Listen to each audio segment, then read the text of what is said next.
Bismillahirrahmanirrahim. Assalamualaikum warahmatullahi wabarakatuh. Perkenalkan, nama saya Wahyudin Ali Ikram, NIM 4119151. Saya mahasiswa jurusan Ekonomi Syariah, Fakultas Ekonomi dan Bisnis Islam, Universitas Islam Negeri Kiai Haji Abdurrahman Wahid, Pekalongan. Pada kesempatan kali ini, saya akan membahas dan menjelaskan sedikit tentang peran keuangan sosial Islam dalam pembangunan. Adapun tujuan dari pembuatan video konten ini yaitu untuk memenuhi tugas mata kuliah Perencanaan Pembangunan Islam yang diampu oleh Bapak Mansur Sahdi Mursyid. Baik, langsung saja kita masuk pada materi yang pertama, yaitu konsep keuangan sosial Islam. Lembaga Keuangan Sosial Islam merupakan suatu lembaga keuangan yang bergerak dalam bidang sosial guna menyelesaikan masalah dan tantangan sosial dengan menggunakan prinsip dan dasar hukum Islam sebagai pedoman dalam menjalankan aktivitas dan kegiatan operasionalnya. Keuangan Islam umumnya didefinisikan sebagai suatu instrumen keuangan yang sesuai dengan prinsip syariah, yaitu bebas dari riba dan berbagi resiko dalam pelaksanaannya. Berdasarkan definisi tersebut, keuangan sosial merupakan sebuah pendekatan dalam berinvestasi dan mengelola dana dengan tujuan menyelesaikan permasalahan dan tantangan ekonomi melalui aktivitas dan kegiatan operasionalnya berdasarkan aturan Al-Quran dan hadis, dan bertujuan untuk membangun tatanan sosial ekonomi yang berdasarkan pada prinsip keadilan dan kesejahteraan. Seiring dengan perkembangan zaman dan kebutuhan yang ada, keuangan sosial Islam hadir dengan capaian tujuan yang berkaitan dengan pengentasan kemiskinan, pembangunan kemanusiaan melalui mobilisasi dan penyaluran sumber daya keuangan dengan orientasi non-profit. Konsep ini berakar pada dasar-dasar keyakinan Islam serta bagian dari integrasi tatanan sosial Islam yang menawarkan pembagian risiko, kasih sayang persaudaraan, serta kewajiban untuk saling membantu satu sama lain. Selanjutnya, pengertian pembangunan. Menurut Alexander, pada tahun 1994, pembangunan merupakan proses perubahan yang mencakup seluruh sistem sosial seperti politik, ekonomi, infrastruktur, pertahanan, pendidikan, teknologi, kelembagaan, dan budaya. Dan menurut Kamus Besar Bahasa Indonesia, arti kata pembangunan yaitu proses, cara, perbuatan membangun. Arti pembangunan dalam Islam yaitu pembangunan yang menjadikan nilai-nilai akhlak al-karimah dan kerohanian sebagai dasar yang menuntun setiap kegiatan ekonomi, politik, dan sosial budaya manusia atau penerapan dalam pelaksanaan terhadap tuntunan-tuntunan Allah Subhanahu wa Ta'ala. Selanjutnya, instrumen keuangan sosial Islam. Definisi instrumen keuangan sosial Islam secara luas bermula dari sedekah. Dilihat dari dalam sedekah yang diwajibkan bagi muslim yang mampu, selanjutnya disebut zakat. Ketika zakat sudah mampu menghasilkan manfaat yang permanen berupa aset atau fisik, maka disebut dengan wakaf. Ekonomi Islam kontemporer menekankan kebijakan berbasis filantropi yang melekat pada zakat dan wakaf sebagai upaya memenuhi kebutuhan untuk masyarakat miskin.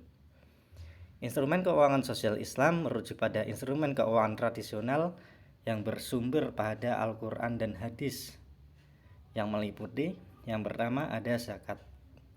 Zakat secara etimologi berasal dari bahasa Arab yang berarti bertambah atau berkembang.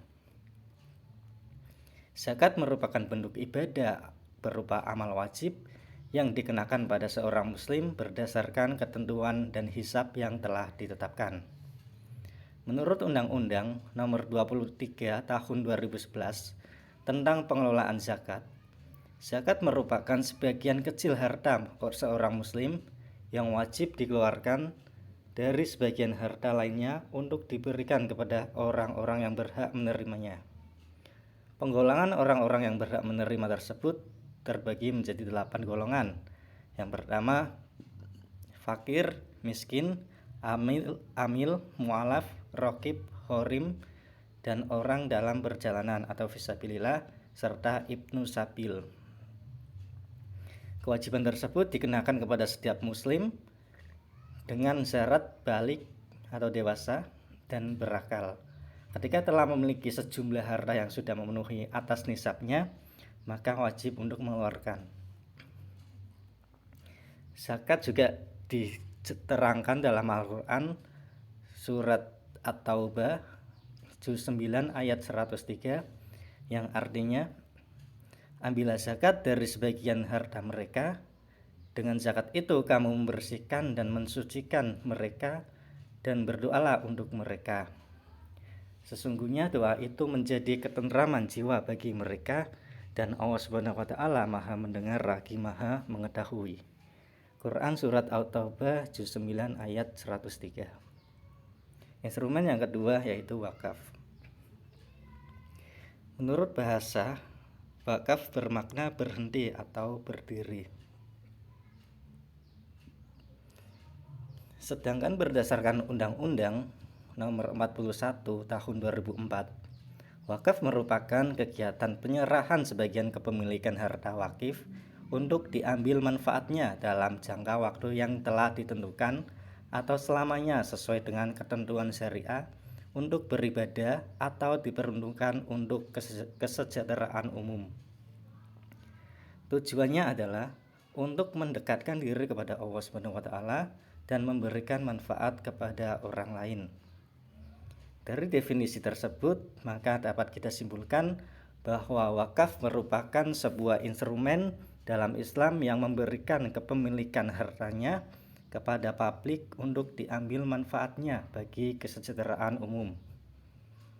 Wakaf dilakukan sesuai dengan rukun dan syarat yang terdiri dari orang yang berwakaf, yang disebut wakif, harta yang diwakafkan, yang disebut mauquf bi, ada tujuan wakaf atau peruntukan wakaf yaitu mauquf alai, dan penyertaan wakaf atau sigot wakaf. Pada dasarnya, wakaf merupakan suatu konsep amalan jariah yang memiliki nilai sosial ekonomi dan berdampak pada kesejahteraan masyarakat. Selanjutnya, instrumen yang ketiga yaitu lembaga keuangan mikro Islam. Merupakan lembaga pemberi jasa pengembangan usaha dan pemberdayaan masyarakat dengan menerapkan prinsip ekonomi syariah dalam kegiatan operasionalnya. Amal dan filantropi menempati posisi sentral dalam skema pengentasan kemiskinan Islam. Sistem Islam memiliki prioritas yang jauh lebih besar yang diberikan kepada kebutuhan orang-orang yang sangat membutuhkan daripada mereka yang tidak terlalu membutuhkan atau miskin.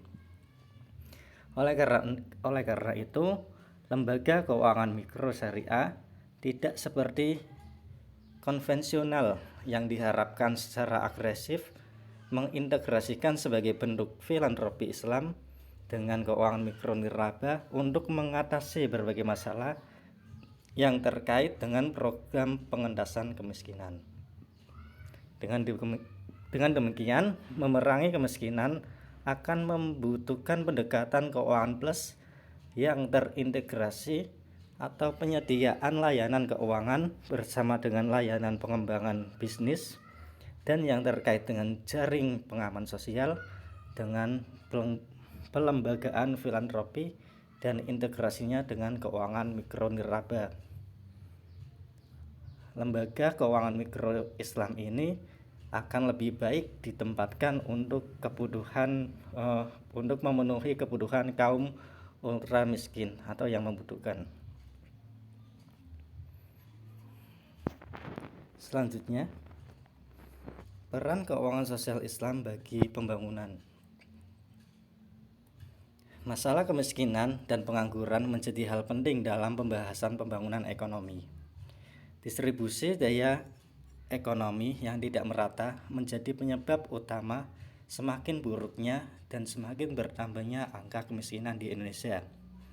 Dan tujuan utama dari pembangunan Islam yaitu meningkatkan kesejahteraan masyarakat melalui peningkatan kualitas sumber daya manusia secara menyeluruh melalui pelayanan pendidikan formal dan informal yang didukung oleh pelayanan kesehatan dan perumahan untuk dijadikan manusia yang cerdas, sehat, dan peduli lingkungan sesuai dengan prinsip yang ditetapkan oleh Al-Quran dan hadis. Nah, untuk mencapai tujuan tersebut ada beberapa indikator yang harus diperhatikan dan harus dijalankan secara optimal. Yang pertama, pengoptimalan peran zakat, infak, dan sedekah. Secara umum, pemanfaatan zakat dapat dilakukan melalui dua jenis penyaluran.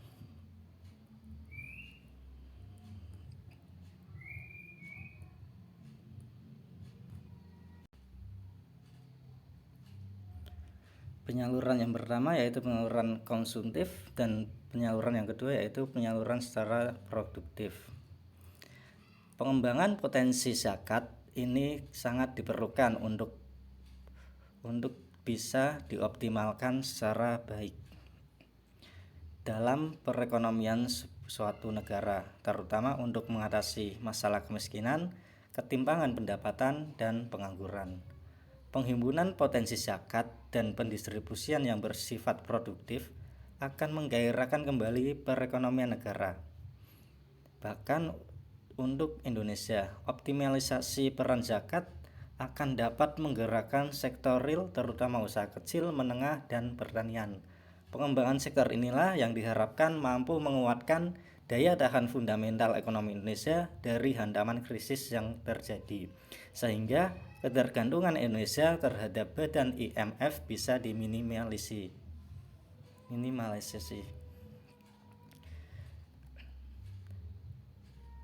Yang kedua yaitu pengoptimalan peran wakaf. Kontribusi wakaf dapat dibuktikan dengan kebermanfaatannya dalam penyediaan berbagai kebutuhan sosial, fasilitas publik, serta membantu mengatasi berbagai permasalahan seperti upaya pengembangan sumber daya manusia melalui kelembagaan pendidikan Islam. Yang ketiga yaitu pengoptimalan peran lembaga keuangan mikro.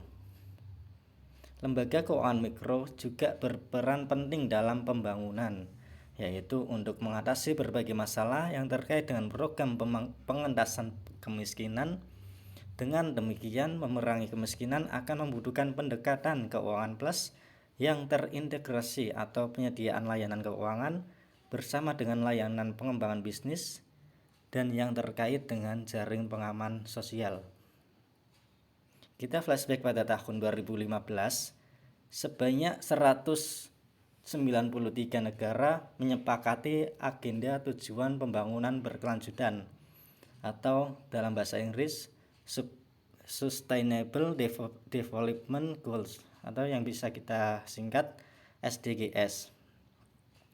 SDGs ini yang berisi 17 tujuan dan 169 target yang merupakan rencana aksi global hingga tahun 2030 guna untuk mengakhiri kemiskinan, mengurangi kesenjangan, dan melindungi lingkungan. Prinsip utama SDGs, tidak ada satu orang pun yang tertinggal. Prinsip dan tujuan SDGs selaras dengan sistem ekonomi dan keuangan Islam yang menjunjung tinggi etika, keadilan, dan persaudaraan dengan tujuan akhir tercapainya kesejahteraan masyarakat. Upaya menghubungkan sektor keuangan sosial Islam dengan sektor keuangan komersil Islam secara terpadu dalam mendukung pencapaian SDGs ini menjadi salah satu fokus utama dalam pengembangan ekonomi dan keuangan Islam. Baik, sekian penjelasan tentang peran lembaga sosial Islam bagi pembangunan. Kurang lebihnya mohon maaf. Wassalamualaikum warahmatullahi wabarakatuh.